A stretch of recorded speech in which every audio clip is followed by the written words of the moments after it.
പുനരത്തെ ചൂരൽമല വിലങ്ങാട് ഉരുൾപൊട്ടലുകളിൽ അനുശോചനം രേഖപ്പെടുത്തിയ നിയമസഭ സമാനതകളില്ലാത്ത മഹാദുരന്തമാണ് ചൂരൽമലയിലുണ്ടായതെന്ന് മുഖ്യമന്ത്രി പറഞ്ഞു.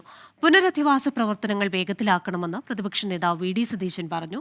കേന്ദ്ര സഹായം ലഭിക്കാത്തത് ദൗർഭാഗ്യകരമാണെന്നും വി ഡി സതീശൻ പറഞ്ഞു.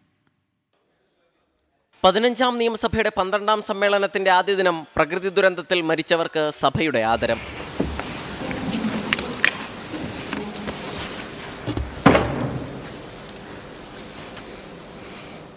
ഉരുൾപൊട്ടൽ സാധ്യതയുള്ള സ്ഥലങ്ങൾ ഉൾപ്പെടെ മനസ്സിലാക്കാൻ പ്രത്യേകം പഠനം നടത്തണമെന്ന് സ്പീക്കർ എൻ ശംസീർ പറഞ്ഞു. ഒരു ഘട്ടം കഴിഞ്ഞപ്പോൾ മുഖ്യധാരാ മാധ്യമങ്ങളിൽ നിന്നും ദുരന്ത വാർത്ത അപ്രത്യക്ഷമായെന്നും സ്പീക്കറുടെ വിമർശനം. ഉരുൾപൊട്ടൽ സാധ്യതയുള്ള പ്രദേശങ്ങൾ പ്രത്യേകം മനസ്സിലാക്കുന്നതിന് ആവശ്യമായ പഠനം നടത്താനും തയ്യാറാവേണ്ടതുണ്ട്. അങ്ങനെ കണ്ടെത്തുന്ന പ്രദേശങ്ങളിൽ നിന്നും ജനതയെ പൂർണ്ണമായും മാറ്റി പുനരധിവസിപ്പിക്കാൻ പാക്കേജും ആവശ്യമാണ്. ഇനിയൊരു ദുരന്തമുണ്ടാകുമ്പോൾ നടക്കേണ്ട ചർച്ചയല്ല ഇത്. അപകടത്തിന്റെ വ്യാപ്തി വ്യക്തമാക്കുന്ന നിലയിൽ കണക്കുകൾ ഉൾപ്പെടെ ചൂണ്ടിക്കാട്ടിയായിരുന്നു മുഖ്യമന്ത്രിയുടെ അന്തിമോപചാരം. ദുരന്തത്തിന്റെ പശ്ചാത്തലത്തിൽ സ്വീകരിച്ച നടപടികളും മുഖ്യമന്ത്രി വ്യക്തമാക്കി. ഇനിയും ആവർത്തിക്കപ്പെടാൻ സാധ്യതയുള്ള ഇത്തരം ദുരന്തങ്ങളെ പ്രതിരോധിക്കാനും അവയുടെ ആഘാതം പരമാവധി ലഘൂകരിക്കാനും സംസ്ഥാന സർക്കാർ ഒരു ക്ലൈമറ്റ് ചേഞ്ച് അഡാപ്റ്റേഷൻ മിഷൻ രൂപീകരിച്ചിട്ടുണ്ട്.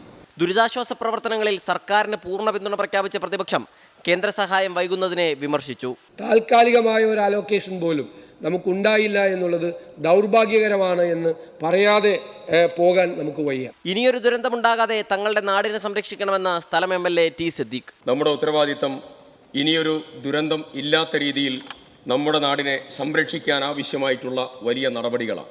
വയനാട് ദുരന്തമെന്ന് പറയാതെ ചൂരൽമല ദുരന്തമെന്ന് പറയാൻ എല്ലാവരും ശ്രദ്ധിക്കണമെന്ന് മന്ത്രി കെ രാജന്റെ അഭ്യർത്ഥന. വയനാട് എന്ന തുടർച്ചയായിട്ടുള്ള പ്രയോഗങ്ങൾ വയനാട്ടിലേക്ക് ആളുകൾ എത്തുന്നതിൽ പോലും പ്രയാസമുണ്ടാകുന്നു എന്ന പൊതുസമൂഹത്തിന്റെ അഭ്യർത്ഥന കൂടി കണക്കിലെടുത്തുകൊണ്ട് ദുരന്തങ്ങളിൽ മരിച്ചവർക്ക് ആദരാഞ്ജലി അർപ്പിച്ച് സഭ ഇന്നത്തേക്ക് പിരിഞ്ഞു. 24 തിരുവനന്തപുരം.